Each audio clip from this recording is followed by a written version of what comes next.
किसी सहाबी ने अपने बच्चे की शादी पर अपने घर में लाइटिंग नहीं कराई, लेकिन आपको दुनिया का कोई आलिम ये फतवा नहीं दे सकता कि लाइटिंग कराना हराम है।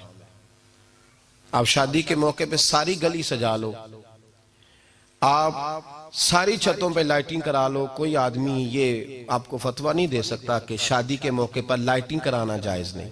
कभी सुना है आपने किसी से? बोलिए। ये जायज है, जायज पैसे हैं तो ठीक। बल्कि मैं इससे आगे बढ़ता हूं, इससे थोड़ा और आगे जाता हूं। हजरत आयशा सिद्दीका रदी अल्लाह तआला अन्हा फरमाती हैं, मेरा जो कमरा था ना जिसमें मैं हुजूर के साथ रहती थी और एक लंबा जिंदगी का अरसा गुजारा, उसमें 3 आदमी सो सकते थे, चौथे के लिए जगह ही नहीं थी और कच्चा था। खजूर के तने खड़े करके उस पर खजूर के पत्तों की छत डाली गई थी। मैं जब हाथ उठाती थी तो मेरा हाथ अपनी छत को छू जाता था। ये है सुन्नत नबी पाक की, ये हुजूर का तरीका है। बताइए पक्के घर में, लेंटर वाले घर में रहना जायज के ना जायज? क्यों जी? हुजूर तो कच्चे मकान में रहते थे, आपने कैसे पक्का बना लिया?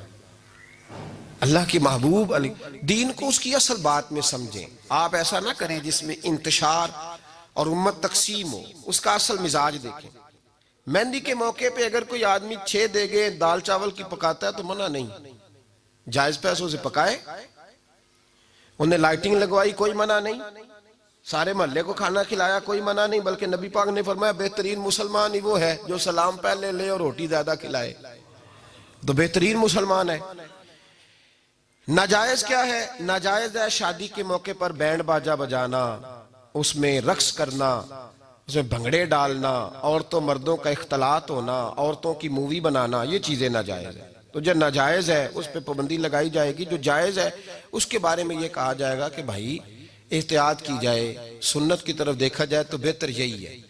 लेकिन अगर कोई किसी आदमी के पास जायज पैसे हों, वो 100 कनाल के घर में रहे, अगरचे सुन्नत ये नहीं, पर ये तो कोई फतवा नहीं ना दे सकता कि हराम है तेरा 100 कनाल के घर में रहना। क्या है फतवा कहीं आपने सुना? तो हमारे यहाँ तकलीफ का मामला ये है। देखे मेरे भाई, किसी भी सहाबी ने, बड़े दर्द के साथ बात कर रहा हूं और ये मेरा दर्द है, मैं दर्द से अपने दिल को, अपने ईमान को हाजिर नाजिर कह के बात कर रहा हूं। उम्मत बट जाती है हर मौके पे यार, हर जगह ही तकसीम हो रही है उम्मत मुस्लिमा। हर रोज कुछ ना कुछ फतवे ऐसे मिल जाते हैं जिसमें दरारें पड़ती हैं। किसी सहाबी ने किसी मस्जिद के अंदर इश्तिहार छपवा के ऐलान करा के दरसे कुरान कराया है कभी? सीरतुन नबी का जलसा, खत्म बुखारी, मदरसे का दस्तार फजीलत का जलसा, आपने इश्तिहार पढ़े हैं ना? ये सारे मकातिब फिक्र के होते हैं कि नहीं होते? किसी सहाबी ने इस तरह, वो तो रोज दरसे कुरान देते थे, लेकिन इस तरह इश्तिहार छपवा के, पोस्टर लगा के, और मिस्र से किसी सहाबी को स्पेशल बुलवा के या यमन से बुलवा के मस्जिद के अंदर कभी दरसे कुरान के इज्तिमात कराए, सीरतुन नबी के जलसे, खत्म बुखारी के? ओ भाई, ये सारी चीजें हुजूर के सहाबा की सुन्नत से मुरवजा अंदाज में साबित नहीं।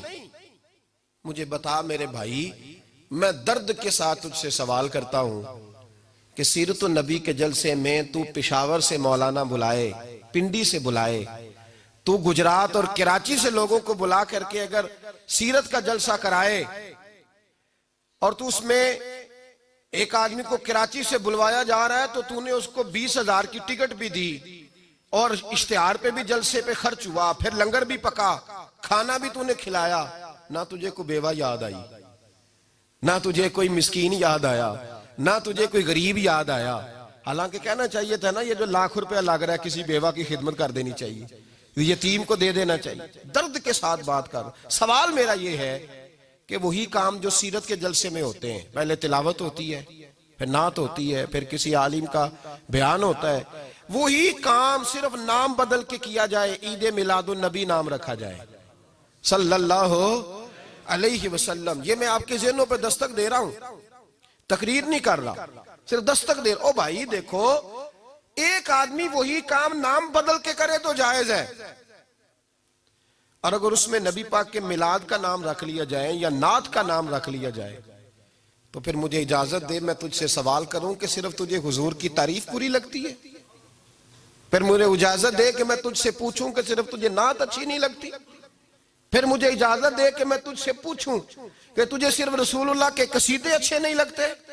दे मुझे इजाजत कि मैं तुझसे सवाल करूं कि जहां जिक्र रसूल की बात आए वहां तू परेशान क्यों होता है? तुझे पता ही नहीं ये तो वो जिक्र है कि रब फरमाता है तुम बयान करो ना करो वरफा ना अल्लाह का जिक्र। महबूब मैंने खुद तेरे चर्चे सारी दुनिया में बुलंद फरमा दिए। और नबी पाक ने पूछा हजरत जिब्रील से कि चल जिब्रील तू बता मेरी उम्मत को पता चले रब ने मेरा जिक्र कैसे बुलंद किया है। तो जनाब जिब्रील कहने लगे महबूबा रब फरमाता है मेरे नबी से कह दे जहां जहां तेरे रब का जिक्र होगा वहां वहां तेरा भी जिक्र होता रहेगा। ये तो मोहताज ही नहीं किसी का।